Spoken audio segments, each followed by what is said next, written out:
Hello, everybody. I'm Robert Evans. This is Behind the Bastards, the podcast where every week we talk about the worst people in all of history. And today we have a very special episode.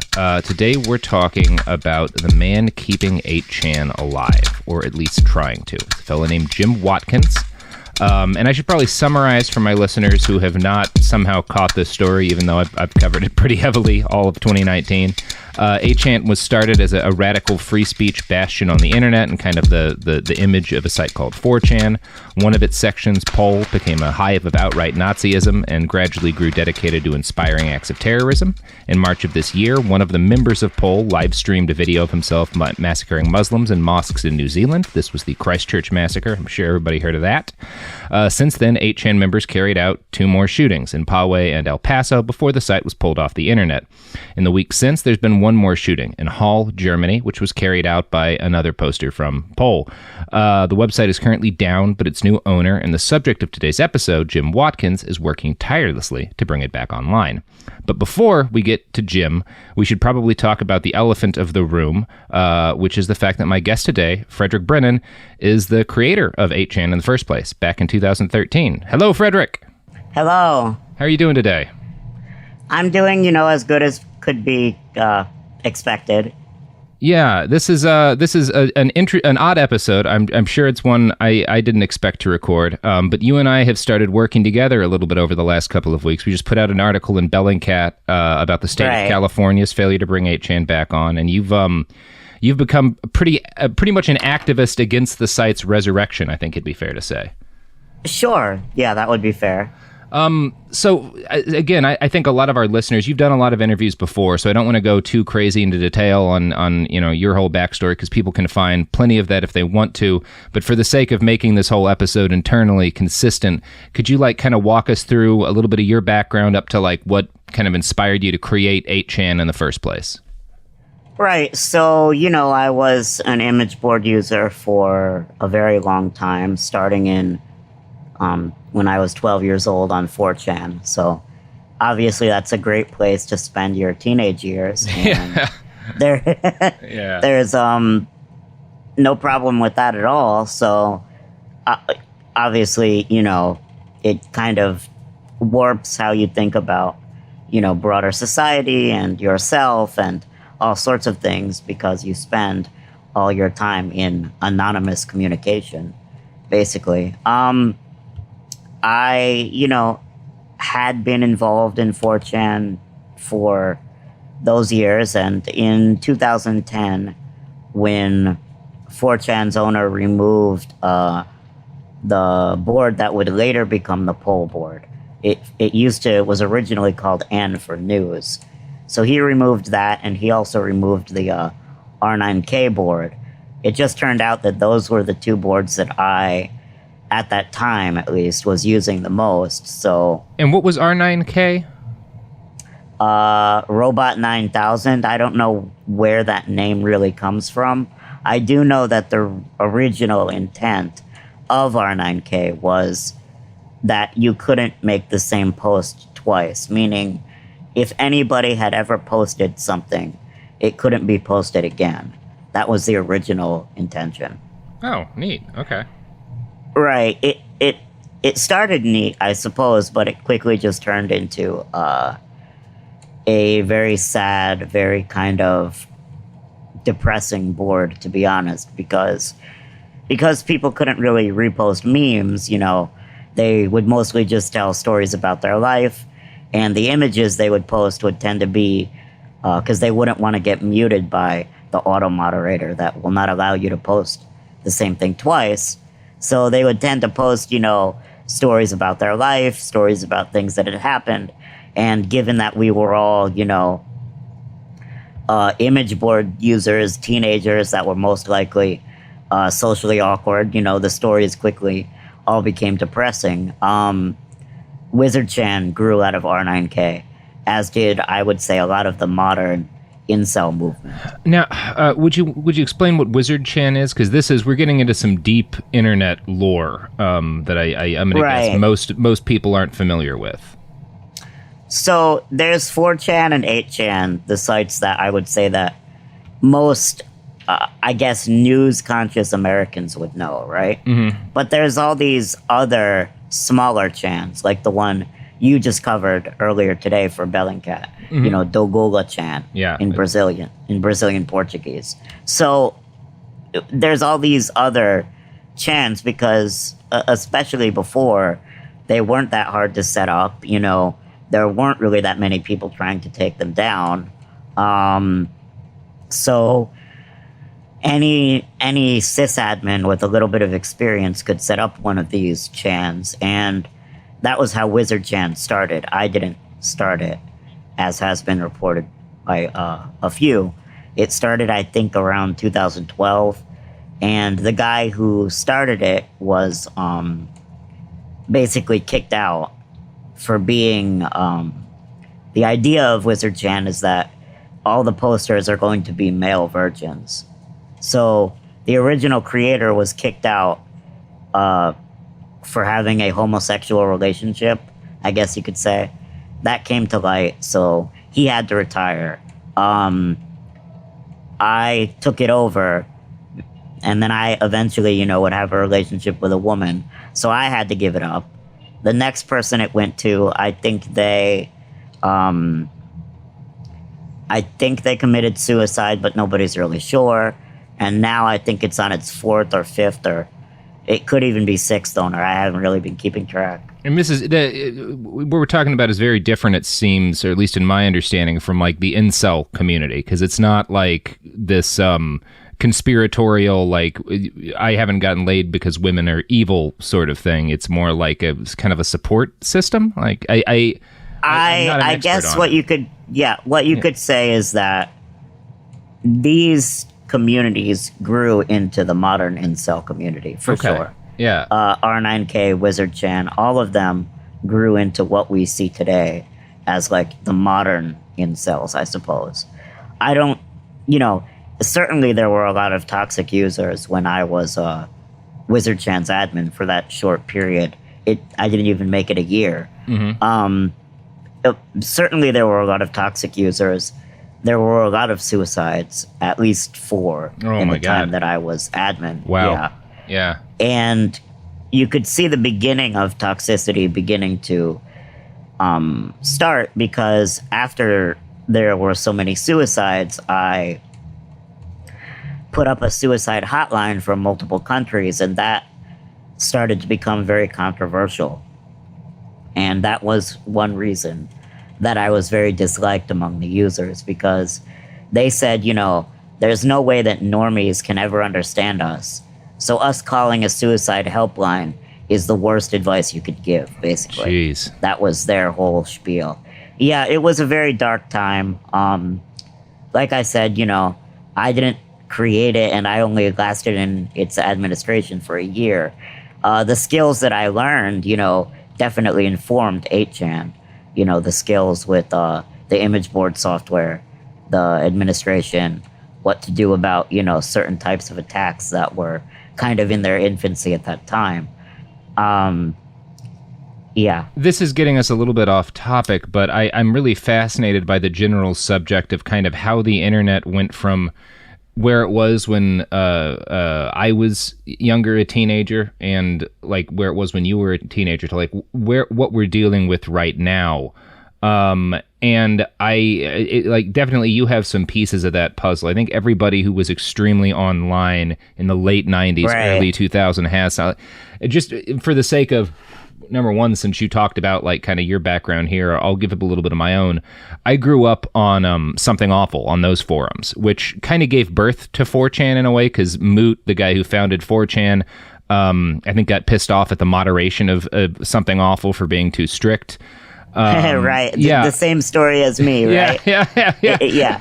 And Christopher Poole thought that the Something Awful mods were too strict, so he starts 4chan. And I think Christopher Poole is too strict, so I start 8chan. Yeah, there's a lot of that actually later in this story, too. It's very circular. But one of the things that always struck me, I got banned from Something Awful when I was younger for, I don't know, I was probably 15 or 16, and I said something racist. I don't even remember what it was, but they would ban you for that, and it cost you $10 when you got banned.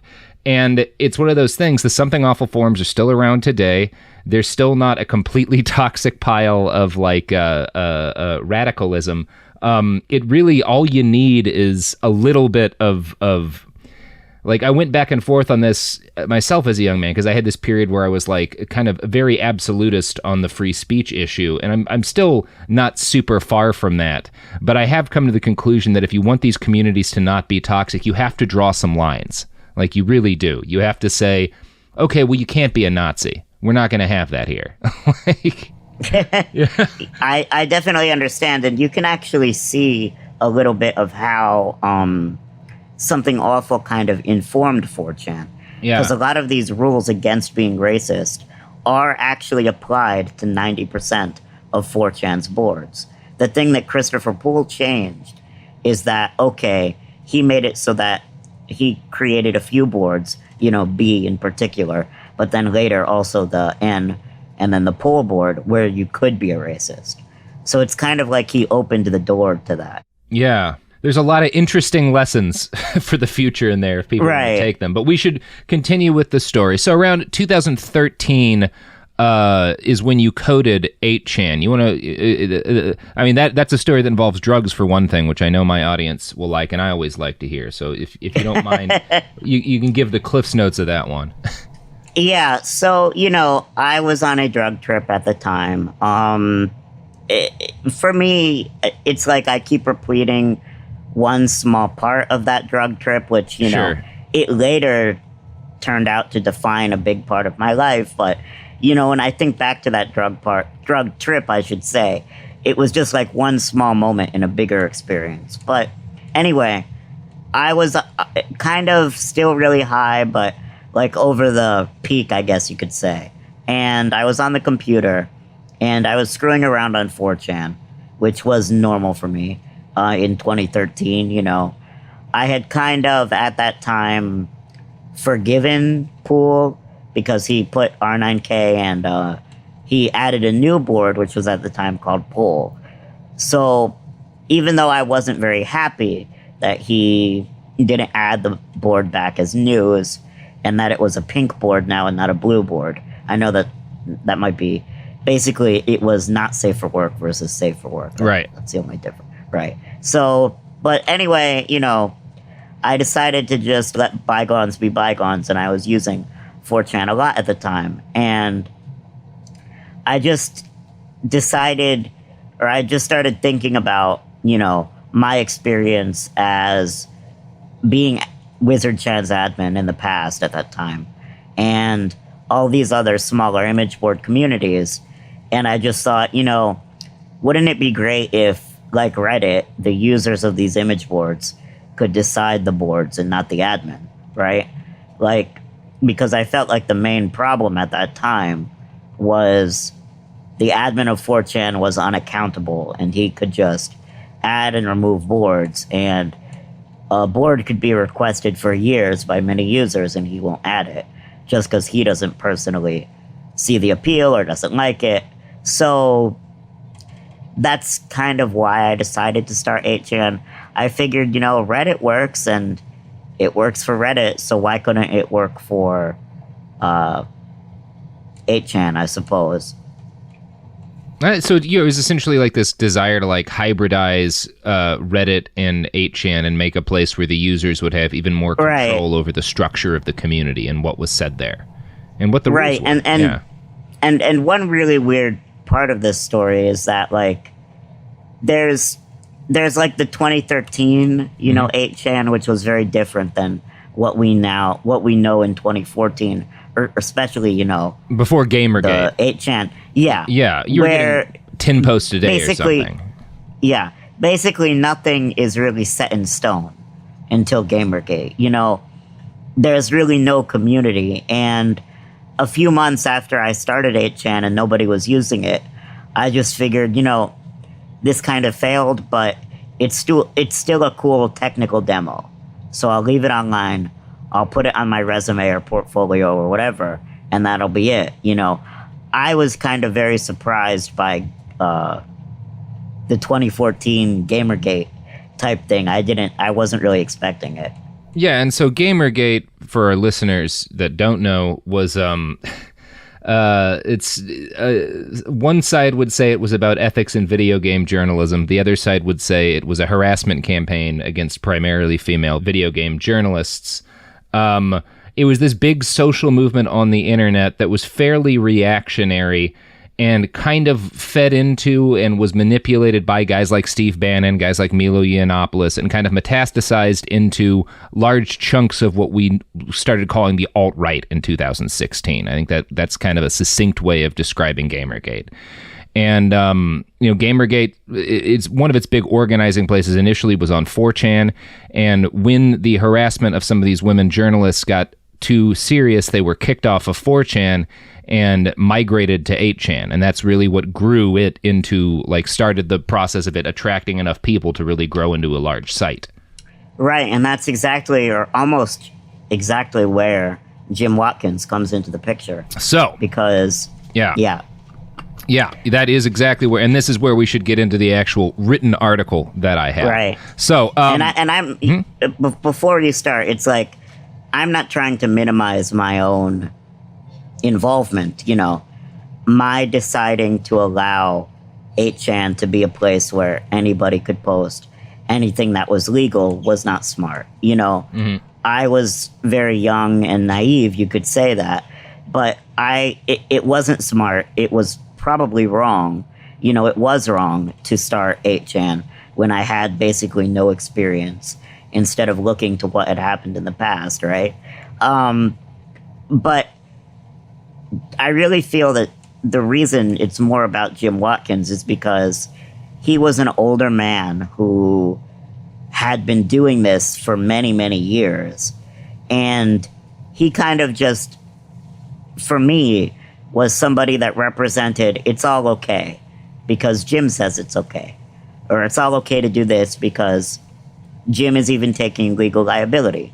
You know what I mean? Yeah. So I want to. There's a couple things I want to get into so that will make a little more sense. Is that number one? Yeah. How old are you when you start this site? 19. So you're. I mean, you're a kid. I think we can all agree. 19-year-olds, they're legally adults, but you're a kid at 19. That's a very young person. This site explodes in 2014. It gets expensive to run. It gets to be a gigantic time sink to keep online.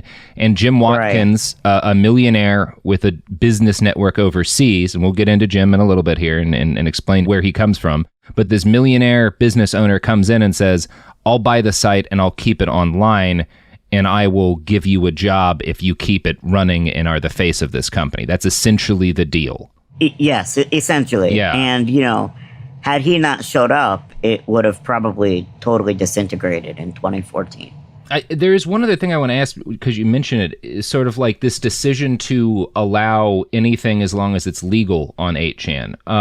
Right. Was there a moment where you were first sort of confronted by, the Nazi shit and had to kind of, was that a debate you had with yourself, or was it kind of present enough from the beginning that when you decided to kind of let the community continue, you were deciding to accept that as part of it?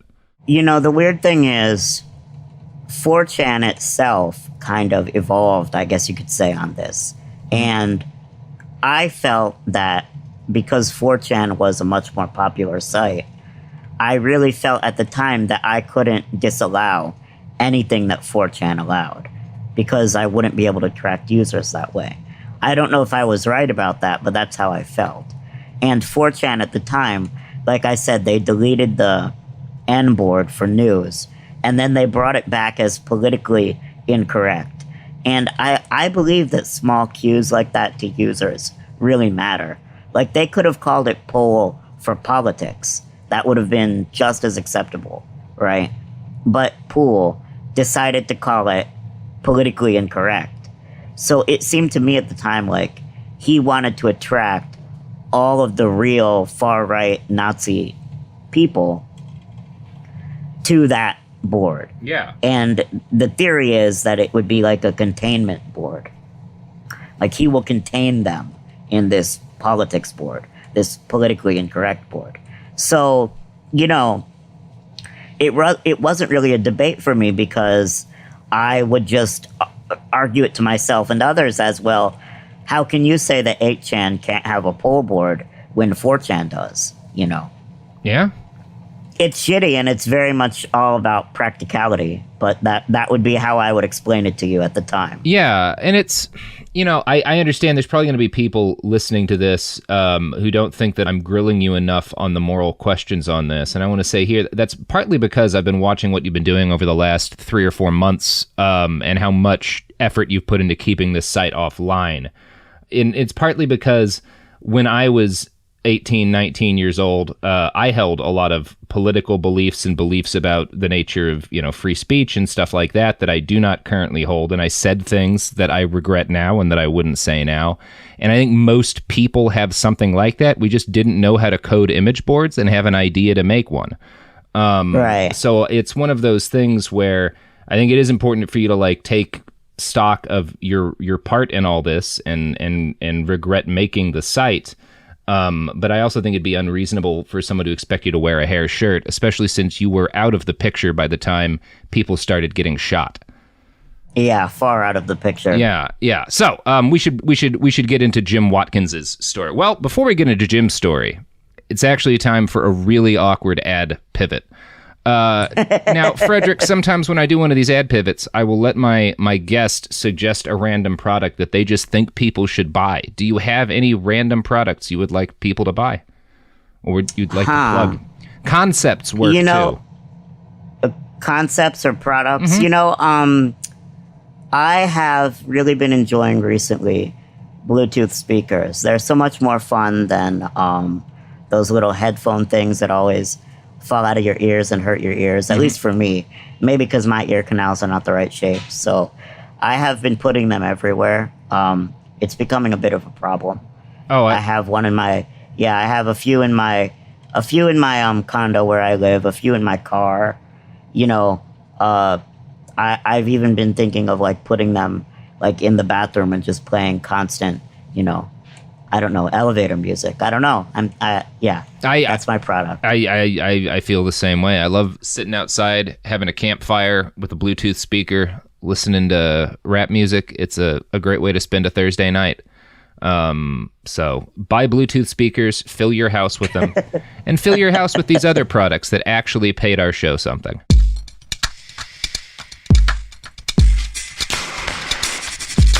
We're back. All right, so we've gotten through kind of the background here, and the situation that we've moved up to is like you've built this website. It's big, it's increasingly influential, and it's increasingly expensive and a gigantic pain in the ass to keep online. Correct. There's clearly a ticking clock on how long 8chan can last if you alone continue to run it, and into this situation steps a man named Jim. Now, James Arthur Watkins was born in Dayton, Washington on November 20th, 1964. He was raised on a family farm out in Mukilteo, or Mukilteo. Washington people are going to yell at me from getting this wrong. Mukilteo, Washington. So out in the country, he's a farm boy. His mother worked for Boeing, and his father worked for the local phone company. Now, growing up in the 60s and 70s, James didn't have a history with computers, obviously, because it was the 60s and 70s, and very few people did. And he joined the U.S. Army when he was 18 in 1982. He was eventually promoted to the rank of Sergeant First Class, and he spent most of his time in the service working as an attack helicopter mechanic and later as a military recruiter. So he's got a pretty long career in the Army, actually. Army would give James his first experience with computers late in his service in the 1990s. They sent Jim to a tech-focused school in Virginia where he got a crash course in the gadgets that would later dominate the world and his life. Now, I can't speak to Jim's overall technical competence, but it seems clear that he at least immediately understood how influential the internet was quickly going to come to be, and recognized that, that's what he wanted, that's the business he wanted to be in. I can speak to it. He's not necessarily great with computers. He understands networking very well, though.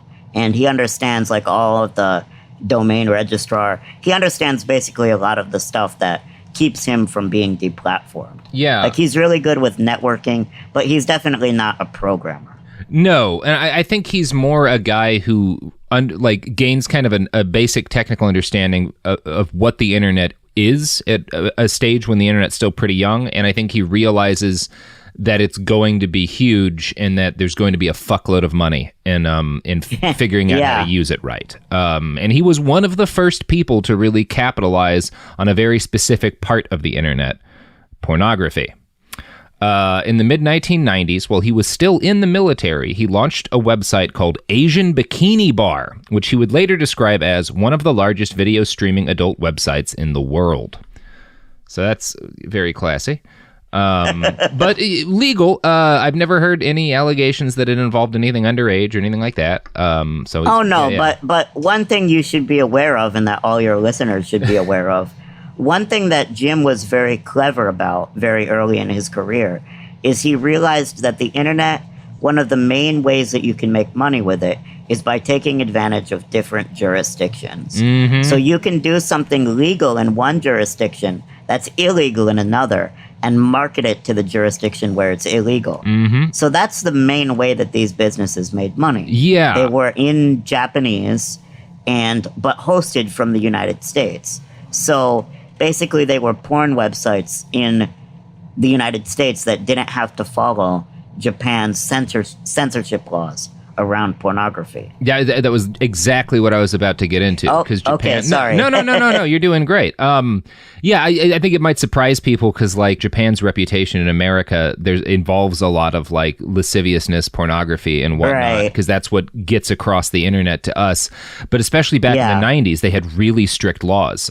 So yeah, exactly like you said, Jim's sites were hosted in the U.S., but they were in Japanese, and the goal was allowing Japanese people to access and share pornography without getting censored.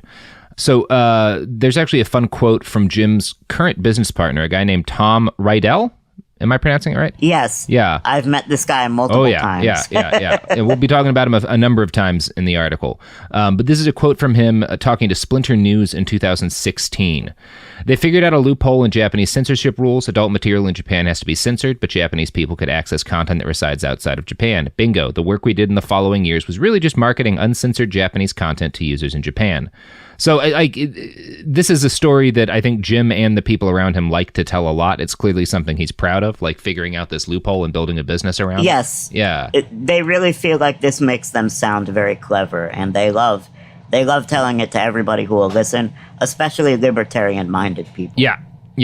There's nothing, speaking as a recovering libertarian, there's nothing libertarians like more than a story of getting one over on a government. I'm not all the way over that, but I'm not sure it's entirely a bad thing. But in this case, certainly not always. We'll call it a neutral thing. Now, Watkins ran his first porn site, like I said, while he was still employed as an Army recruiter, which makes him one of the least shady Army recruiters in the history of the service. He told the Army, that was a joke for my Army friends there. He told the Army that he was starting an online business, although he didn't tell them that the business was a porn site. But this doesn't seem to have created any difficulties. The actual first thing that caused Jim a problem with his business was the website's name, Asian Bikini Babes. Because, you had to pay to be a member of the site. And as Jim noted in 2015, that did not go over well with people's wives. So this was basically showing up on people's credit card statements as an Asian bikini website. And spouses were like, what are you doing spending money on this shit? So Jim changed his company name to something that would look more innocuous on credit card statements. NT Technology. The acronym stands for nothing. It's just the blandest and safest name that Jim could think of. Yeah. Yep. So, it's good. It's a good name for a porn website to have. Nobody's going to think anything shady. Sure, why not? Yeah.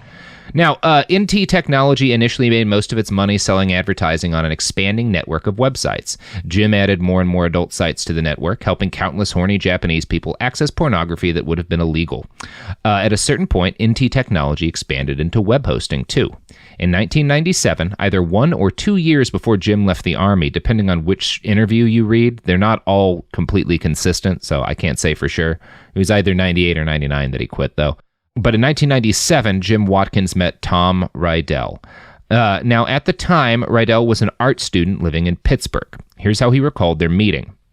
One day in the summer of 1997, my roommates ran in and told me they met the king of porn in the park walking his poodle. Watkins apparently hit it off with these teenage boys and told them he was looking for artists to make banner ads for him. And I think Rydell's about 19 years old, too, when this happens. Wow, can you imagine that? Just Jim Watkins going to an art school looking for, hello, fellow kids, would you like to make some banner ads for me? Yeah. Like, what? I actually think there might be some logic in the through line of him working with 18, 19-year-old kids who have a talent that he needs, but they're also young enough that they don't know what they're worth, for one thing. Like, they're not going to be good at bargaining. Yes, and they can be easily manipulated. Exactly. He's a man who spent 16 years in the military at this point. He's certainly more capable of negotiating. Right, and isn't being an Army recruiter all about manipulating? Yes, lying to children. Boys? Yeah, really. Yes. So I feel like there's a repeating pattern here. Yeah. He definitely is one of the people who's been most successful at building a business from lying to teenagers. He's great at that. So he gives Rydell and his friends some freelance work, and then Rydell says, quote, "After that I started working full-time, and the next summer I drove with him and his family across country to Seattle, where we set up an office." So Rydell and Jim, expand into technology and start hosting more sites and a wider variety of sites. And in 98 or 99, Jim quits the Army after about 16 years. He was at that point less than a presidential term away from a government pension. But he quits before getting the pension because he decides it's a better call to dive headfirst into his internet businesses. And this would prove to have been a pretty wise call. I suspect he made more money in those years than he would have gotten from his pension. Most likely. Yeah, Jim got in on the ground floor of the online porn business, and he made a huge amount of money doing that at a time when it was still very easy. There was this kind of sweet spot in between about 1996, 97, and like 2001 or 2. Before like the dot-com bubble started to crack. Where you could really make... This is also the same time John McAfee made his fortune. There's a number of kind of similar libertarian guys who seize this 6-7 year window in the internet and make fucking bank, and Jim is one of them. Now, in 2000, Jim's hosting company picked up a very significant client, 8chan. This site had been created in 1999 by Hiroyuki Nishimura. It was a text-only discussion board that wound up becoming a central part of early Japanese internet culture, and it's still very popular today. Yes. Yeah. 8chan is mostly commonly abbreviated as 2CH, and it quickly grew to become one of the largest sites on the internet. By 2008, it was bringing in 500 million page views a month. Now, if we view gigantic, barely regulated web boards as a monarchical line, 8chan was the progenitor of the dynasty. It inspired the creation of an image board, which is basically the same as a forum, but the discussion focuses around posted images, named in its honor, named 8chan. I think people can probably figure out where we're going from here. In 2003, a 15-year-old American named Christopher Poole got tired of the modding policies on Something Awful and creates 4chan, which is patterned off of 8chan. So 8chan made great money, and by 2008, Nishimura was bringing in around $1 million a year in profits. He told Wired at the time, "The only person who gets money from 8chan is me. Well, I guess I pay for the servers." And of course, those servers were owned by Jim Watkins. Now, and Watkins charged a lot. You can see that in the court filings. Yeah, he made a very good amount of money off of 8chan. And by the early 2000s, he really needed Nishimura's money because the dot-com bubble had truly popped, and internet porn had gone from the Wild West to a very crowded market. NT technology was still profitable, but the money wasn't rolling in as heavily as it had years before. This seems to have impacted Jim's decision to move to the Philippines, which is a much cheaper place to live and to operate a business. His main impetus for this seems to have been the fact that he'd vacationed there before. So in that 2016 article by Splinter, Jim claimed he'd moved to the Philippines in 2004, but a Washington Post article from 2019 disputes this timeline. They point to a printed notice in the Manila Times about Jim's pending naturalization as a Filipino citizen. Jim was required to pay for this as part of the naturalization process, and in the notice, Jim says he moved to the Philippines on October 2nd, 2001. He married a Filipino woman less than 20 days later. Now, their child was born a couple of months after that, So it's not as shady as it sounds. These are some facts I did not know. Well, wow. So it's interesting because, like, you hear, okay, he moves to the Philippines, he marries a woman 18 days later. That sounds like, okay, he just found someone to marry for the green card. But they had a kid like 3 months after that. So clearly the relationship must have existed before in then. The United States. Yeah, I don't know where it started. I don't know if he visited the Philippines before, but it clearly started before he moved to the Philippines because biology. Yeah. So that's all interesting. And it's again... That's very interesting because, as we'll obviously get to later, I'm opposing his petition. So you're telling me some things I didn't know, yeah. Well, and even this timeline is not 100% certain. In an interview, Watkins told the Washington Post that he first started migrating his life over to the Philippines in 2001, but he didn't really commit to moving there until 2004, and he didn't finish moving there until 2007. Yeah, like there's some things in that petition that are not true. Yeah. So he claims to be able to speak Filipino. He doesn't. He sure does. And that's one. He definitely does not speak Filipino at all. And you do. That's the local language. You're a I language do, guy. Yeah. I speak it much better than he does. I lived here a much shorter time. So that's one of the things that we're going to be opposing in February, but I don't want to get ahead of ourselves. Yeah, and it's interesting to me, too, that Tom Rydell, Jim's business partner, told the Washington Post that the court notice Jim had paid for was incorrect, but did not say why or give more detail. That's all they know. So he really told the Post that it's incorrect. Yeah, that's great. Yeah. I'm sure the judge will love that. Now, in any case, Jim moved from the U.S. to the Philippines in the early aughts and by all accounts lived there quite contentedly up to the present day. He started a pig farm, which does not appear to be profitable, but he also created a lot of other businesses. We don't know how many he owns or what they all do, but the Post has a good breakdown of the little empire he built, and I'm going to quote a couple of paragraphs from their write-up. Those include a smattering of Manila-based companies focused on computer services and real-world property over the years, including a now-closed organic food restaurant and in 2005, a business called Race Queen, probably named for the scantily clad models who pose along the tracks of Japanese car races. Located in a dilapidated Manila office tower, Race Queen calls itself a software development and outsourcing company, according to a torn sign taped to the door. It has also been listed as an employer on work visas for foreign employees of 8chan and Watkins' other message boards, including Brennan, Philippines Immigration Record Show. That would be you, obviously. That would be me, yes, and that's true. And the reason that it's called Race Queen Inc. is also accurate. Yeah. Okay, good. I'm always a fan of, you get a very professional publication by the Post where they really do a pretty good job in their normal articles of boiling out personal bias and opinion and how much you can say and how much shade you can throw just by adding the word torn to a sentence. Yes, exactly. Yeah, they can't just say due to a sign. No. And the dilapidated office building. Yeah. Definitely they do throw shade. Yeah. I hear you. Yeah, it would be hard not to be. So, the Naturalization Court noticed that Watkins and his wife had bought several properties across the country, including a condo in central Manila and farms outside the city, where he said he raised pigs. Philippine business records revealed glimpses of a peculiar assortment of businesses in Watkins' orbit. The company Emerald Pedestal, which is misspelled, which lists ownership in Manila condo units and calls Watkins chairman of the board. He did that on purpose, by the way, to try to avoid certain suits. That's what he told me, at least. Yeah, like I know a lot of the shell companies. He told me that Emerald Pedestal is named wrong on purpose. I don't remember exactly why, but I think he thought that it would make it harder to sue him. Yeah, John McAfee and this guy would really get along with each other. I suspect they would be good friends. So for most of the mid-aughts, Jim's businesses hummed along without having any discernible impact on the broader culture. He made money for himself and his family, and he didn't get into the spotlight in any way that I've ever found evidence of.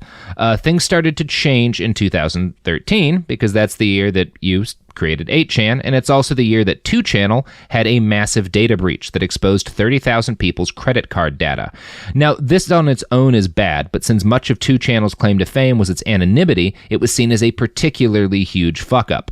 The data breach interfered with the site's ability to make money. Now, Tom Rydell claims that this is why, in 2014, NT Technology took possession of 2channel. The website remains huge and a significant source of profit to this day. Now, 2channel's creator, Nishimura, Nishimura disputes the legitimacy of NT Technology taking possession of his website. He says they basically stole it, and I think the court case is ongoing.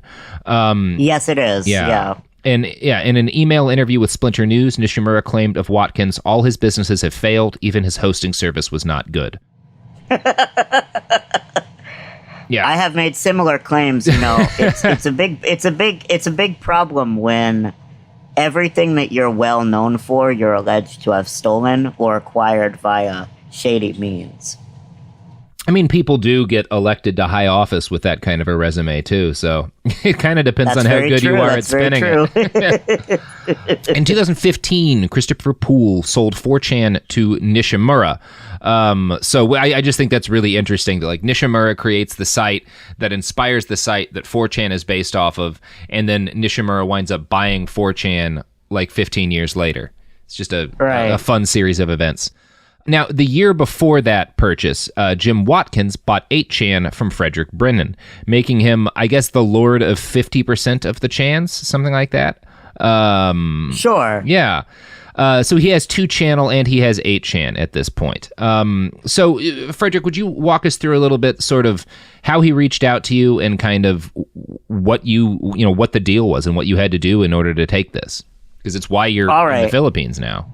So 8chan, it had basically no way to make money. Deplatforming was being used against it all the way back in 2014. Not even as hardcore as what's going on right now. But we got kicked off of all the payment processors very quickly. I was able to find servers who would host us, but I could not afford that, you know what I mean? Without any money coming in. And there was no one who would want to advertise on 8chan, even before it was known for what it's known for now. People just don't like to have their ads on sites that host Nazis. I know, big shock, right? Yeah. It's even hard to find people who want to put their ads, real big corporations, on porn sites. So porn and Nazis, you basically can't find anybody. So I, knew that 8chan's days were numbered. And I made this pretty clear, I suppose, on the official 8chan Twitter and through other means, posting on the board. And I started to get offers, basically, from people who wanted to acquire 8chan because it had been in the news and it had already this big community, as far as chans go. And there was, at the time, a real sense that it could take over for 4chan, that it could unseat 4chan as the main chan. That didn't end up happening, but that's what some people thought, including maybe myself in my more confident moments. Mm-hmm. But I started looking at these offers, and I really could only narrow it down to two. And one of them was from a company that had no experience in this at all. And I really felt like with enough pressure, if I transferred the servers there, they would crack and then that would be it. You know what I mean? So I decided to take Jim's offer. He very much used the fact that he owned 2channel as a way to convince me, that he is the originator of all the chans and he can help. And I didn't really totally understand that when I agreed, the extent to which Hiroyuki hated him and the extent to which he most likely stole 2channel. Mm-hmm. And the agreement is basically he'll move you to the Philippines, he'll pay you a salary and and fund everything, right? Basically, that's correct. He did not buy 8chan itself. Yeah. What he did was I transferred this data to his servers, and then he moved me to the Philippines and paid me to be its admin, basically. So he took all of the liability by transferring the data to his data center. And eventually in 2015 January, only a few months later, he took over in at the end of September, I believe. And then in January of the following year, he took the domain also. There was a problem with the domain registrar, what they're experiencing right now with 2cows, where 2cows doesn't want to register their domain because it is very bad press. So Jim had his own domain registrar, or at least that's how he explained it to me. He's actually just a 2cows reseller. He doesn't own his own registry with the iCan. But anyway, that doesn't really matter. So at the time, that was seen as very bulletproof. So 8chan, he basically said, look, use my domain temporarily, wink, wink, and then we'll transfer it back to your domain after you get your domain back. Well, I got my domain back, 8chan.co, but we just kept it on 8ch.net because basically he had no incentive to transfer it back. So it's kind of a shady way that he got ownership, if you really think about it.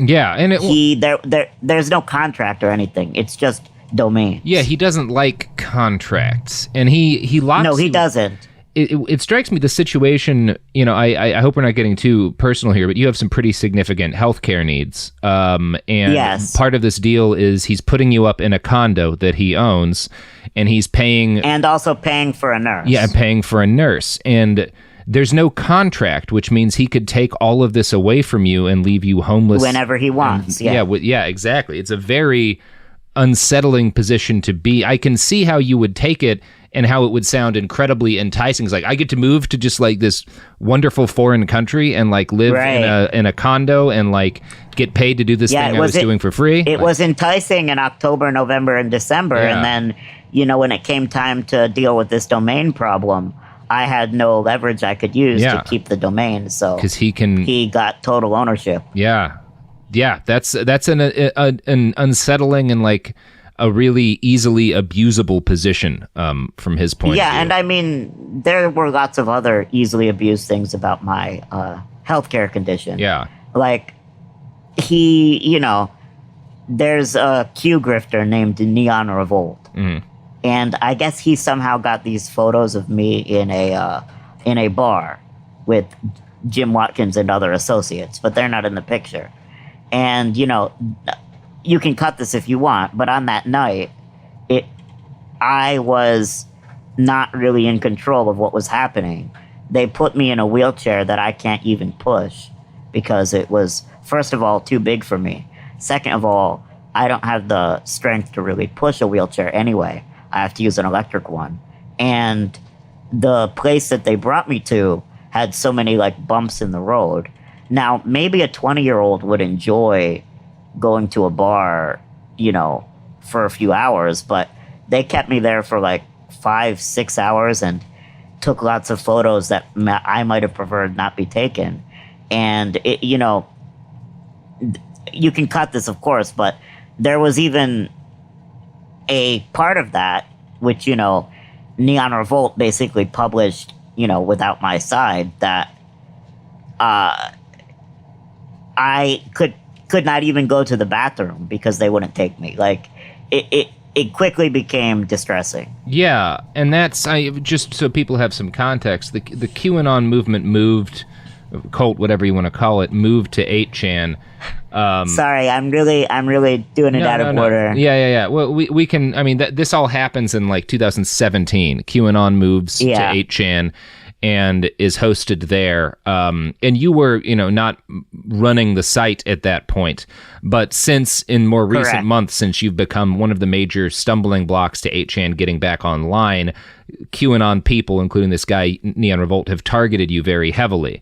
And he's essentially doing, it's the same thing as when there's a case where like a prominent person sexually assaults a young woman and there's a picture of her like laughing next to him at like a bar or something, that will wind up getting plastered. Like, look, that she's smiling. That's clearly, exactly what they're doing exactly to me what right they're now. doing. Yeah.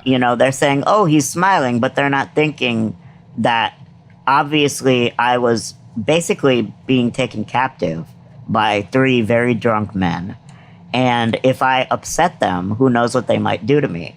So if they ask me to smile for a picture, I'll smile. You know what I mean? But that shouldn't be seen as like evidence of happiness or evidence of wanting to be there. Obviously, these days, due to how that experience kind of scarred me, I don't go anywhere without like an electric chair and a phone with a SIM that, like I've taken precautions just due to how difficult that was, I don't go anywhere here without, like somebody who's on my payroll who can, like be my advocate, basically. Now, Frederick, this is maybe in the history of the show the worst time to do an ad pivot that there's ever been, but it's that time. I'm so sorry. Yes, that's no problem at all. No problem. And I'm sorry if I brought up stuff that's like no. Not. I'm grateful to you for sharing. Like, this is important context to the kind of guy he is. Right, that's what this is supposed to be about. Right? Yeah, is the kind of guy he is. Yeah. Yeah. You know what's not important context? These ads.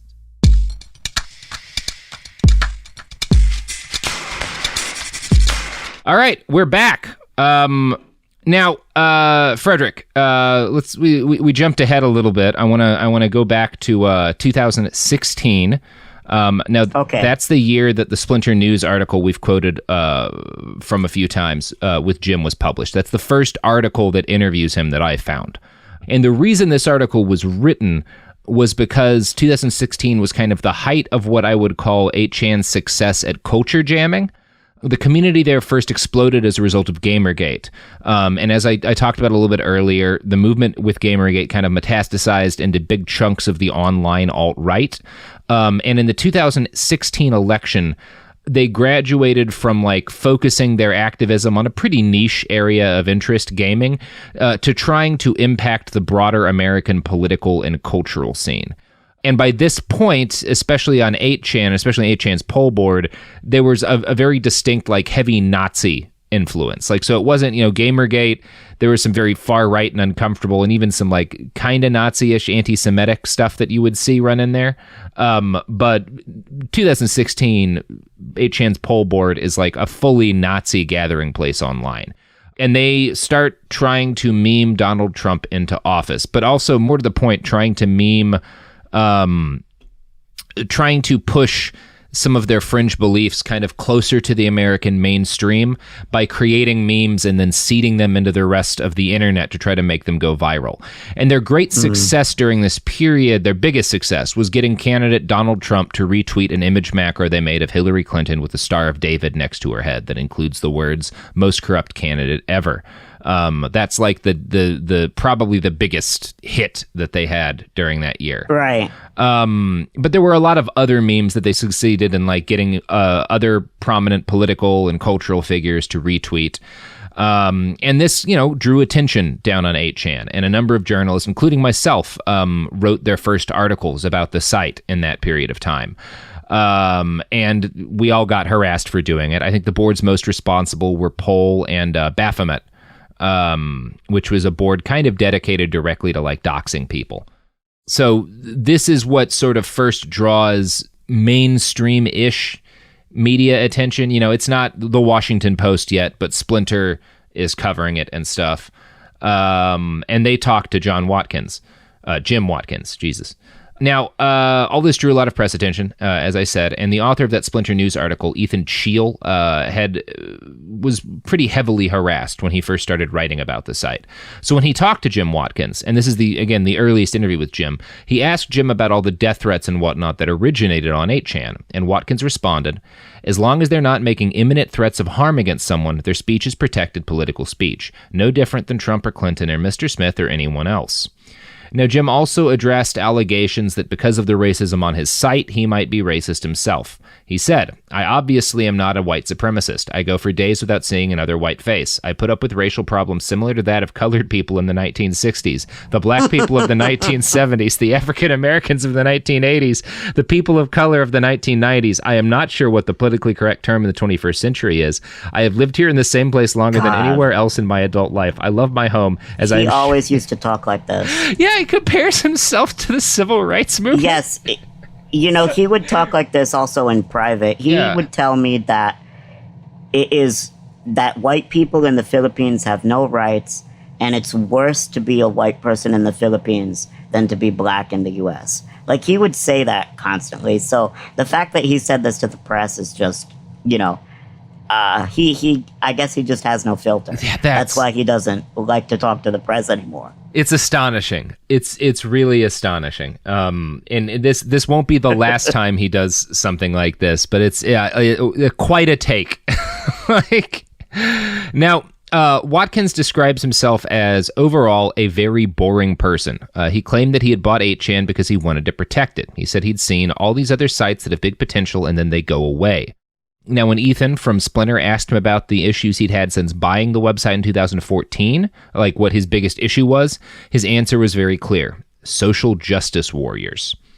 Quote, They call them SJWs. They troll me by email. They try to embarrass you into turning off the channel. It's like, oh, there's a horrible post here. Well, great. Report the post and we'll delete it. Then they send it to ICANN and the FBI and all these people. And it's like, come on. So, Jim Watkins, 2016. Yeah. Now, he claimed that people complaining about death threats and violent racism on 8chan were creating those posts themselves on the forum. Yep, people like Ron always say that. Yeah. It's always about them. It's always a conspiracy theory. When I got my death threats that were posted on 8chan after my second article on them, well, no, it was after my first article, but after I was in a documentary on them. When I got those death threats, everyone on 8chan, when they saw me commenting on them, commented that I must have created the death threats and posted them on there. It's just, it's a convenient thing to do. They especially always say that about women. Oh, yeah. Oh, she just is looking for attention. It's a common line that they take. And the fact that Jim Watkins, the admin, is taking it, doesn't surprise me. Yeah, it might help set the tone a little bit, though. Although, hard to say who's learning from who there. They're learning from each other. Yeah. Yeah, that's probably, self-reinforcing cycle. Yeah. Now, when that article was published, you and Jim were still working together. And in fact, up until that point, when people had questions about 8chan, you'd generally been like the media point man to answering that. And I'm kind of curious as to when sort of those defenses, you started to believe in them less, if that makes sense as a question. Sure. So, right, you're absolutely right. After 2016, I was still in Jim's company. I was working at 2channel, which is how I know now what an important part of it is for his business money-wise. Like, it's where all his money comes from, even today. So that's kind of how I know that, because he put me, basically when I wanted to quit from 8chan, he put me on 2channel. But yes, I was still one of the only ones that would talk to media, because I just felt like I didn't have anything really to hide at the time, I would usually ask them while I was still at the company, like, should I answer this request? What should I say? And, they would kind of help, like, sculpt, my answers. But I did really start to believe a lot of the, I guess you can say, rationalizations less.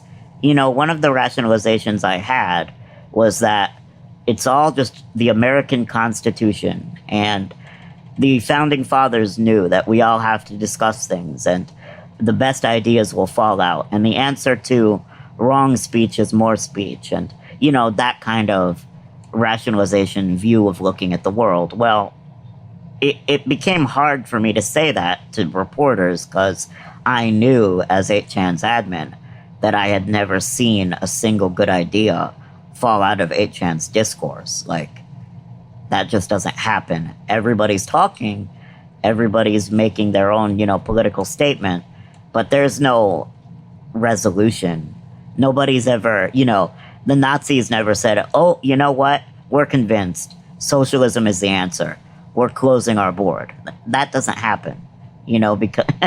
Yeah. So that was the first time I really started to doubt. But, as long as nobody was really getting hurt, it was kind of hard for me to just go back on everything I'd ever said, right?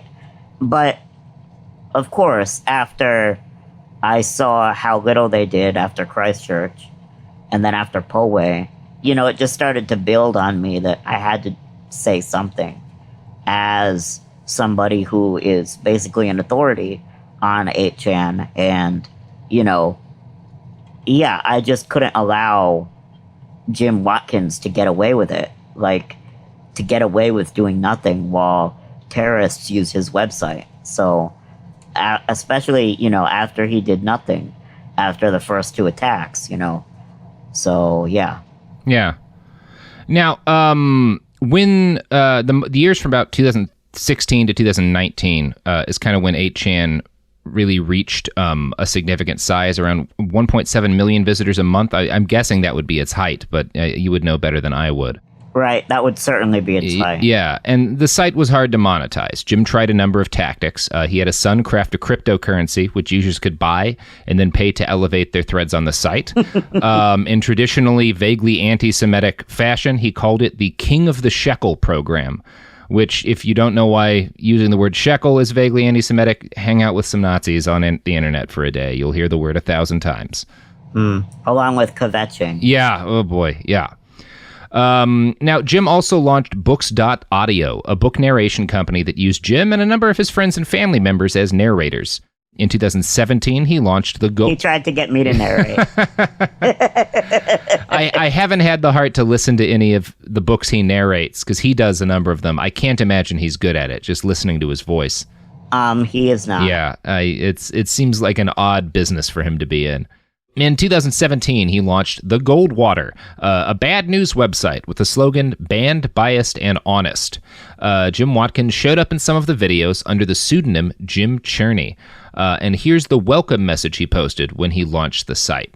Welcome to The Goldwater, where we provide an informative view on today's alternative news headlines. If you like a video, share it with your friends. Stay up to date by subscribing to our channel and visit thegoldwater.com for in-depth articles.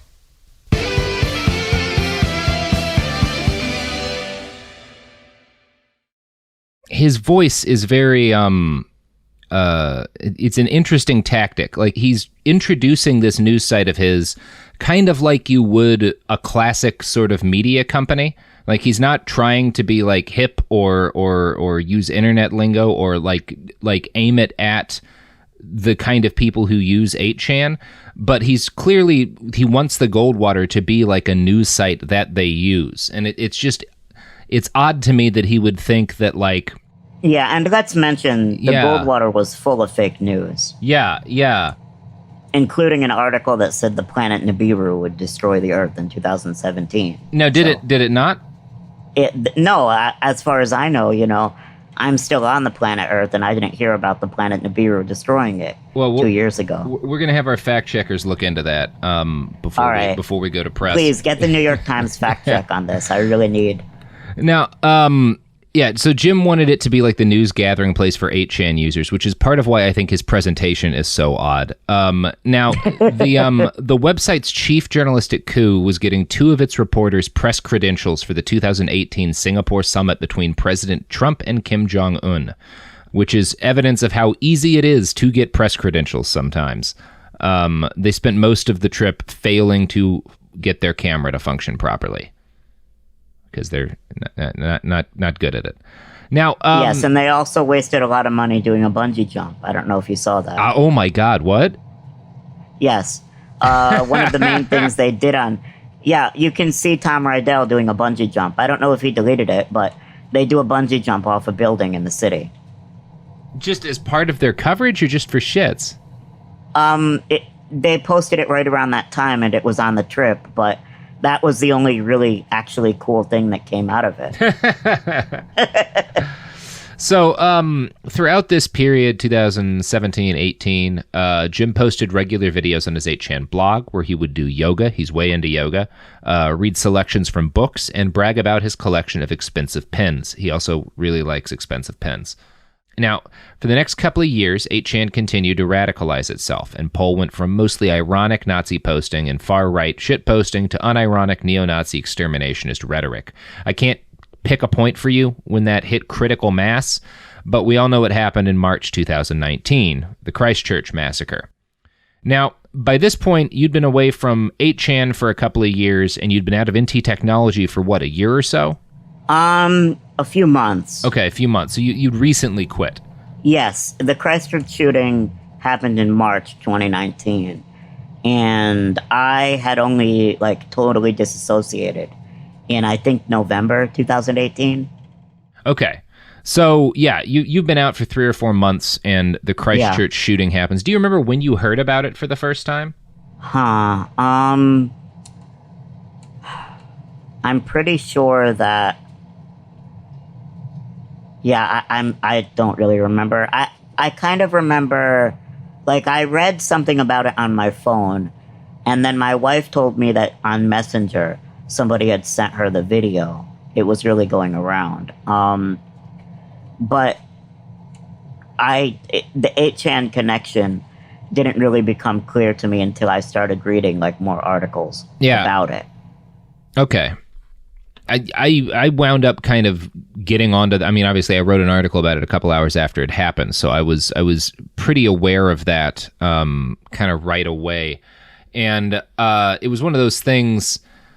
Watching the rest of the world react to it, there were a number of reactions. I'm glad that I think most of the media, I think hopefully in part due to the article I wrote, avoided kind of falling into some of the traps that the guy had put in his manifesto.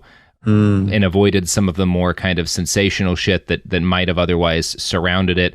There were some bad reactions, obviously, like the Daily Mail posted the entire unedited manifesto on their website. That was a poor choice. But in terms of tone-deaf responses to a massacre, I think the video Jim Watkins published 3 days after the shooting has to take the cake. Have you seen this, Frederick?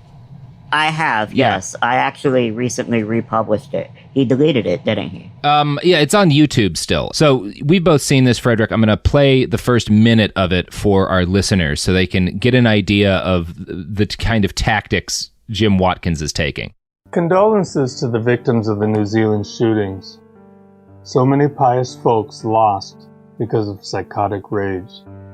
It is a sad thing that the mentally infirm can have access to guns. It is just impossible to tell who will snap until they do. Going postal is such a sad thing. In America, back in 1993, Mark Richard Hilburn went postal. This otherwise normal man became so angry that he shot 2 of his fellow post office employees, his mother, and even his dog.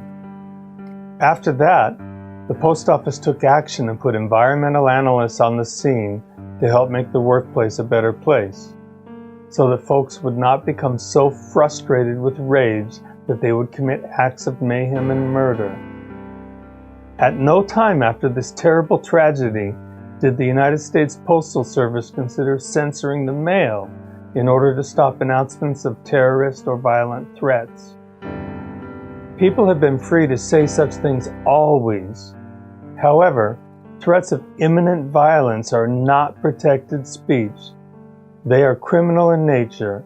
There is a certain dualism to this, whereas you're free to utter reprehensible and violent speech. Yet you are responsible for the consequences of what you say. And now we're back. Okay, so yeah, it's pretty remarkable. The gall of blaming illegal aliens for the Christchurch shooting because of a legally immigrated Australian in New Zealand is pretty fucking remarkable. Absolutely, it's ridiculous. You know, there is no way to be more pro-Trump than that statement. Yeah, it's so pro-Trump that maybe even Donald Trump would be afraid to say it. Yeah, that's going... even his response to the shooting was better than Jim's. Yes, yes. Now, Watkins was pretty consistent with most of his press responses in the wake of the massacre. He talked about how he deplored violence, he insisted 8chan removed all illegal content, and he made vague commitments about getting better at policing the site for literal crimes. But while he said all this, he also adopted the slogan, "Embrace Infamy," and emblazoned it on the landing page of 8chan. So it's clear he there seems to be an aspect of this that he might have enjoyed. Now, when the Washington... He certainly did. Yeah. You have some insight into that? I, just knowing him and knowing, that one of the main reasons he continued to operate 8chan is attention. Because as we've discussed, there's no money reason. It doesn't make any significant money. The only other reason would be that, like, I guess QAnon is really true and there really is a military, operative posting on 8chan. So that's why Jim's doing it. He's a patriot. But in all seriousness, there's no reason to run 8chan. Monetary, patriotic, whatever. It's just a drain on everyone who has ever come into contact with it. Even its users, it's a drain on them. Certainly it's a drain on me.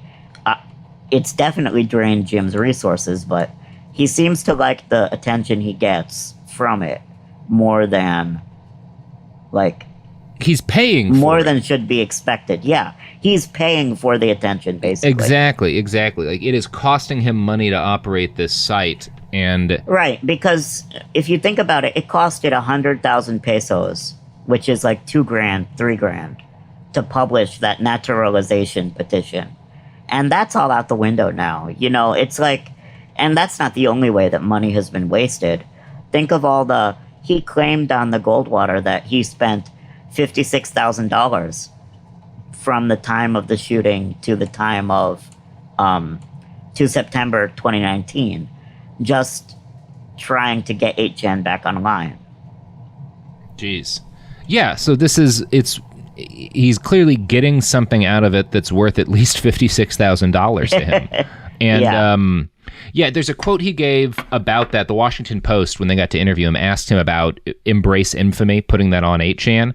And this is what he said in response. The newspapers say we're infamous, so we have embraced infamy. It's cute and it's appropriate. Weird to talk about your Jim, site. Definitely cute. Yeah, it's weird to talk about your site being cute when people are asking you about all the massacres. Yeah, exactly. Is it really cute for the victims of the shootings to see that Jim is embracing the infamy that the deaths of their loved ones brought him? I don't think that's cute. I think, I assume, I'm not an old man yet, but I am starting to experience what it's like when you watch popular culture and stuff pass you by and you don't understand things anymore and you feel less relevant. And I'm sure that's even more of an issue when you're 50, 60 years old. I think most people combat that in healthier ways than paying to operate 8chan. Yeah, that might be a bad late life crisis there. Certainly, and it's definitely not cute at all. No, I wouldn't say so. So, unfortunately for a whole lot of people, the massacres continued. The Poway synagogue shooting happened 2 months after Christchurch. The El Paso shooting occurred shortly after that. And by the late summer 2019, more than 70 people were dead as a result of shootings that started out as 8chan posts. The site was finally dropped by most of its supporting companies like Cloudflare, who provided DDoS protection, in the wake of the El Paso shooting. And Jim was called before Congress to speak about his wayward, stepson. He did, more or less. He did most of his interviews with mainstream news sources during this period. And he tried to toe the line that he was just standing up for free speech and that allowing hate speech was part of that. But as the Post reported, 8chan did a lot more than just passively allow hate speech. Quote, while Watkins has contended there was little he could do to rein in the anonymous user base, 8chan often has appeared to encourage this hateful chatter on its site. Its official rules, for instance, included special formatting codes. 3 parentheses were used in anti-Semitic messages to point to someone's presumed Jewish background, to call them, in parentheses, out, as the rules stated, while a single less than symbol was used to turn text pink, highlighting what the message board called faggot posting. And on a related note, here's something Jim said in his prepared statement to Congress. By the way, his son Ronald added both of those. Those were not part of 8chan originally. So, just to be clear. Those were Ronald's additions. Yes. And keeping the existence of faggot posting in mind, I want to read something Jim said in his prepared statement to Congress.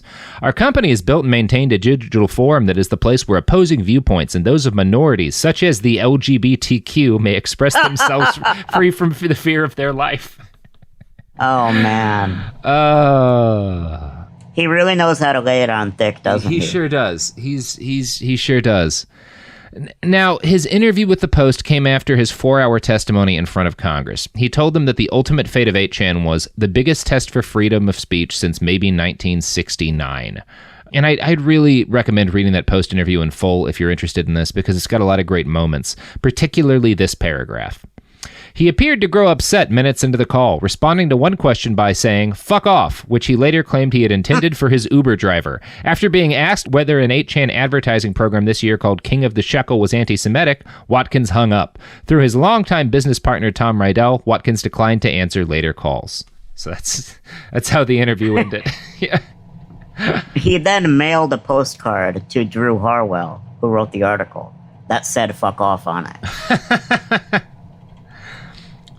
That is such a boomer, shit post, a fucking postcard. Yes, on a literal postcard. Yeah, okay, Jim. Now, in the immediate wake of 8chan's deplatforming, which happened after the El Paso shooting, he posted a video wherein he promised, "Sorry for the inconvenience, common sense will prevail." Jim started to make bold and bizarre claims next, like that his son, Ron Watkins, was building a protective network to defend 8chan from cyber attacks and replace Cloudflare. This network, he said, would be composed of vigilante hackers. As of press time, it does not seem to exist. That is his weirdest grift that he's doing right now, is trying to convince them that he's somehow building a Cloudflare on like a shoestring budget. Cloudflare's network is worth like millions of dollars, literally. Like the infrastructure that is Cloudflare is millions and millions of dollars. You cannot just replace that with vigilante hackers and some, smart software. Yeah, some kids' laptops, there's a reason Cloudflare is basically irreplaceable for 8chan, and it's because it costs, millions of dollars to build something that can protect websites that effectively. Yeah. It takes more equipment than a bunch of dudes' laptops. Exactly. Yeah. Now, Watkins hired Benjamin Barr to prepare him for his talk to Congress. Barr was formerly the lead architect of undercover operations at Project Veritas, James O'Keefe's operation. I just always like it when different subjects of different episodes of Behind the Bastards intermingle. It's always exciting. Yeah. You didn't know that? Yeah. Great guy. Sorry, you're teaching me some things, and it's he just keeps getting more and more gross. Yeah. Now, Jim's most ambitious plan in the wake of 8chan's deplatforming was to launch a communications satellite into space, which he believed would be able to beam 8chan around the planet. Now, this seems to have been Ron Watkins, his son's idea, and Ron said, quote, "Not an expert on space law, but seems like such a setup would have absolutely no jurisdiction and be uncensorable." I remember when that was going around, and I thought he might have even just been saying it to troll the media. Yeah. But his father might have believed it. Yeah, it's kind of impossible to say. Yeah, because there was a recent live stream where Jim kind of has a little moment where he starts to say, unless Ron's been lying to me. And it seems like he's worried about Ron lying to him, quite a lot. So I'm sure this space plan was part of that. Now, as of right now, 8chan is offline. Earlier this year, really just like a couple of weeks ago, they started trying to rebrand as 8kun and relaunch, and they were able to get up for a hot minute, like a day or so spread out between a couple of days of going back up and down. It's currently unavailable, and is at this point still deplatformed. No way to know if that's going to continue to be the case, but right now I hope it is. Yeah, I hope it is too. I'm sure Jim will try if he can afford to and find a way to bring it back up. But the latest news that just came out a day or two before this episode was recorded is that you and Jim are going to have a little bit of a legal throwdown. Yes, it does seem like it. Yeah, so he's not suing you. What is because it's happening in the Philippines, and it's this. Right. Yeah, I'm not sure. So the legal system here is different than in the United States. Yeah. Obviously. So I was actually confused when I got the subpoena also, because usually in the United States you don't get served unless you're sued. You know what I mean? So, and it was marked a subpoena. So I wasn't even sure what I was looking at. a lot of the Q grifters were like, oh, this is so great. He's getting sued criminally. Even Ron Watkins posted, like, retweeted a few guys that were talking about how I was, that were basically tweeting about how, like, the state had convicted me in the Philippines or had indicted me. Well, it turns out that all that happened was that Jim Watkins wrote a letter to the, basically he wrote a complaint to the city prosecutor, and it's just a request from the city prosecutor to prosecute me. It's something anyone can do, basically. Like, I could write a letter requesting the prosecutor indict Jim on a crime. So, obviously I'm taking it seriously, but it's not as if the Filipino authorities have decided to, like, throw me in prison. That's not what happened here. Yeah. Jim Watkins wrote, and the crazy thing about this is, it is a libel allegation. The king of anonymous libel is threatening me with a libel lawsuit. And not only that, he's using a criminal libel statute to try to intimidate me, basically. And he's threatening me with 12 years in jail, as is his son, for cybercrime, criminal libel. That's what is in the complaint. Obviously, I've lawyered up. We are going to write, a response to the prosecutor.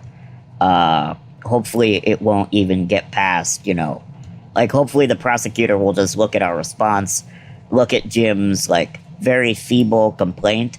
Like, half of the complaint is just, Jim is upset that I said he might be going senile. And he disputes that he's going senile. So, yeah.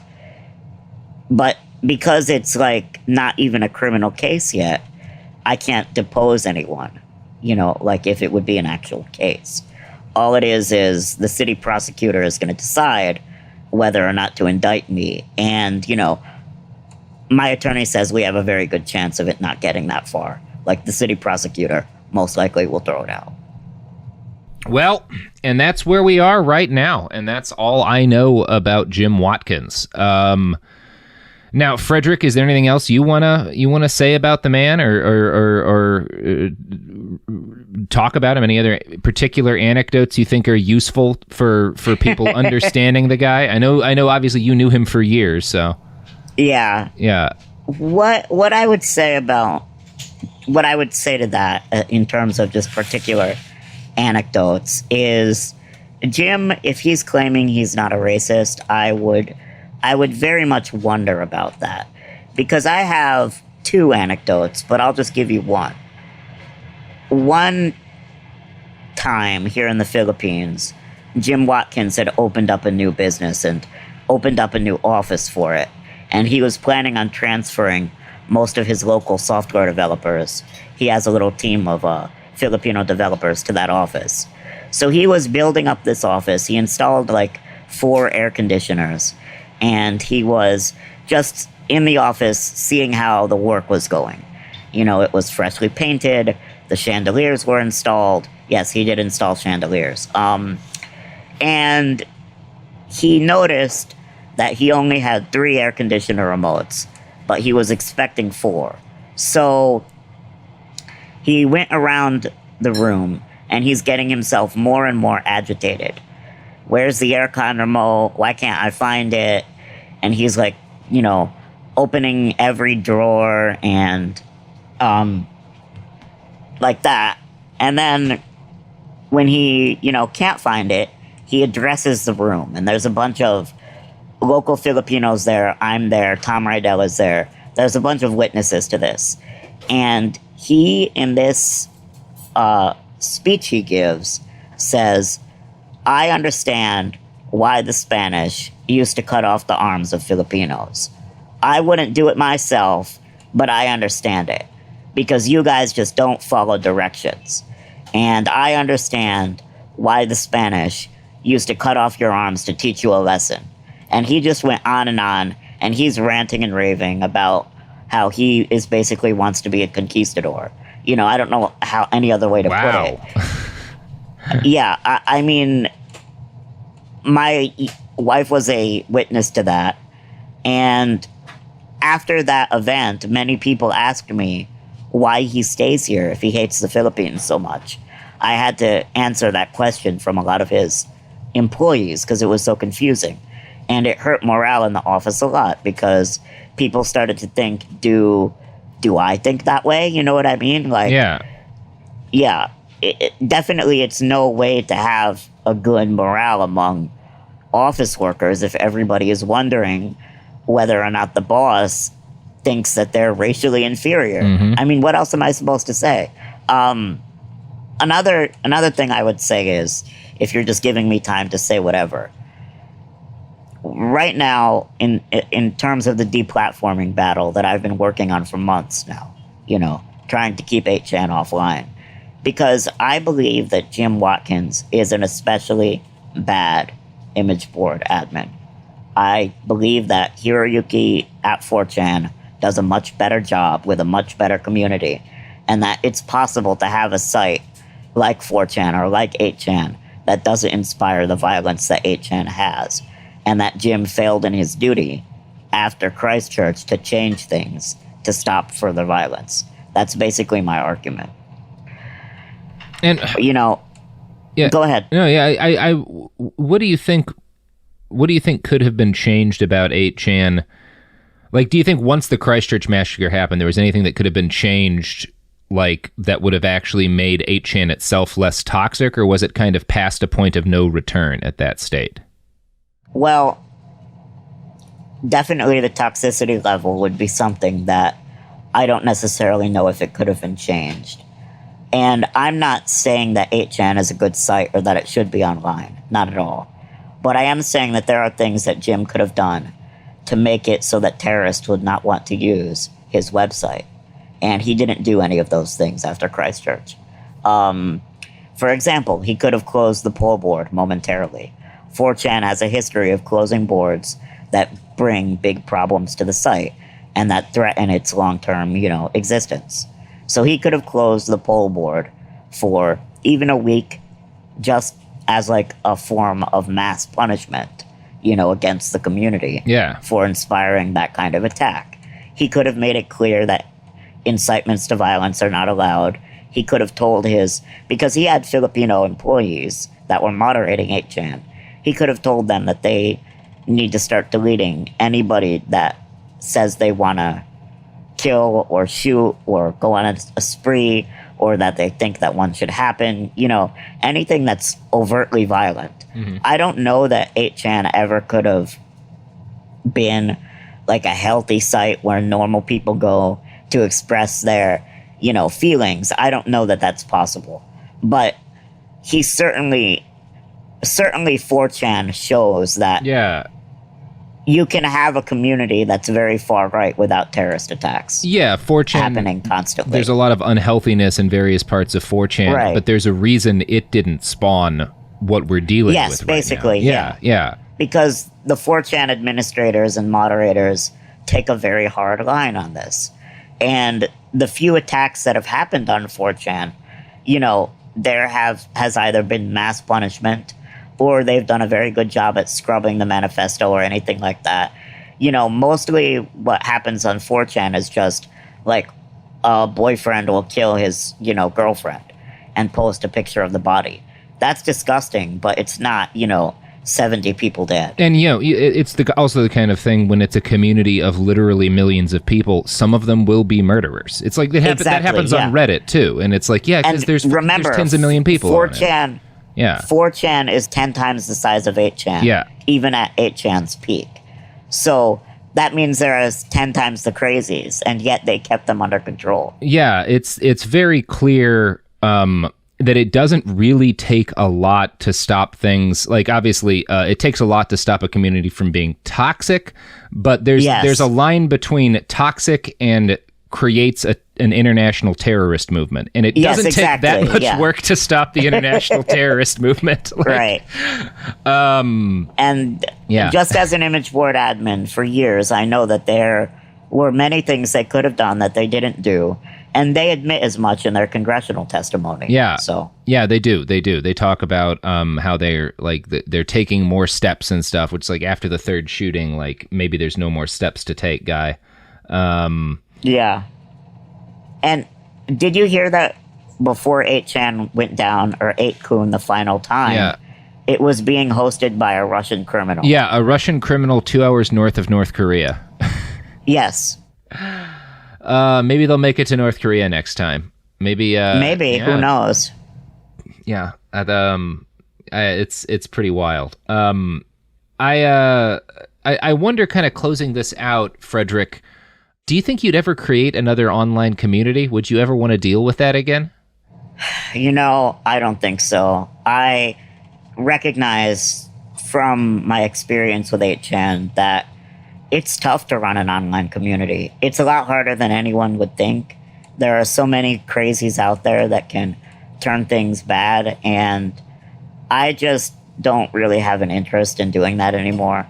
I would like, as much as possible, to live a quiet life without 8chan. I don't understand why Jim is still trying to put 8chan back online.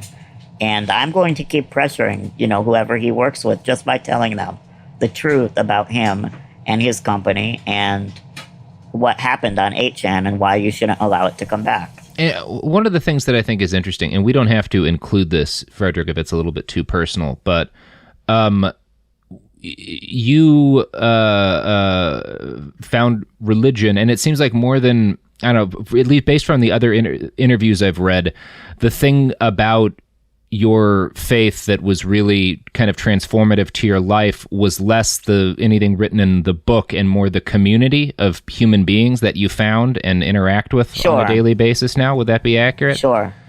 Yeah, I mean, obviously the things in the book are very valuable, but having a community is as valuable, sure. Was there a time in your life before this where you had a community of people in real life that you were spending time around like you are now? Unfortunately, no. Only my coworkers, Jim, Tom, people like that. And obviously they are not a good influence on anyone. Yeah, I think that's... I as someone who spent a lot of time growing up on internet communities as well, I see value in them. I'm not going to say like there's nothing good about online communities. Wonderful things have been spawned by online communities. Sure, no doubt. But I do think there's no there. I think when I look at the people who fell too far down the rabbit hole and wound up in very dark places, I do think how would it have been different if they had found a group of people in real life who weren't toxic and were supportive, right? That they could, I think that pulls almost anybody out of that kind of spiral. I really do. Yeah. Do you mind, before we close, if I just say how people can help with our deplatforming efforts? Absolutely. Yeah. Let's close on Okay, good. So right now, 2cows is the main one that I'm trying to deal with. They put 8kun.net into client hold. Basically, it means that they're not allowing the DNS to resolve, but they haven't released a statement as to why, and NT Technology is still a reseller of 2cows, as far as I know. So I would really like a statement from 2cows, just why. Why did they decide to do this? And I hope it's for the right reasons, and I hope that they will also not allow NT Technology to be a 2cows reseller. That they will, because basically NT Technology broke their agreement because they blocked 8ch.net. Jim moved 8ch.net over to Rob Monstrous Epic, and then they registered 8kun.net on 2cows again via their NT Technology reseller account. So that should be a no-go. And, I would just encourage people to tell 2cows that we are all very curious why they put it in client hold. And we would like a statement just that. Basically, they should, number one, not give the domain to Jim Watkins. They should not give him the domain so that he can keep running, or at least trying to run, his 8chan replacement. 8chan is not what the world needs right now. It spawned multiple terrorist attacks, as this episode and we talked about. So, yeah.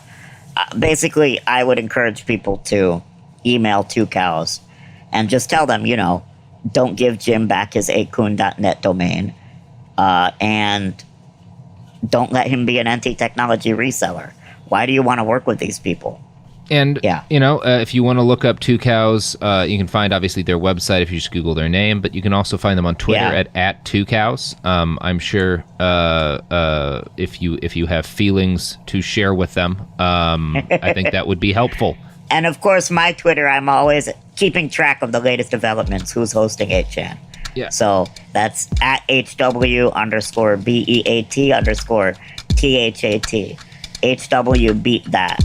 And I am on Twitter at iWriteOK. You can find this website, or the website for this podcast, at BehindTheBastards.com. You can find us on Twitter and Instagram at @BastardsPod. And you can buy shirts if you're naked and need to be covered very quickly at TeePublic Behind the Bastards. Frederick, anything else before we roll out into the sunset? No, thank you very much for having me on. Thanks for being on, man.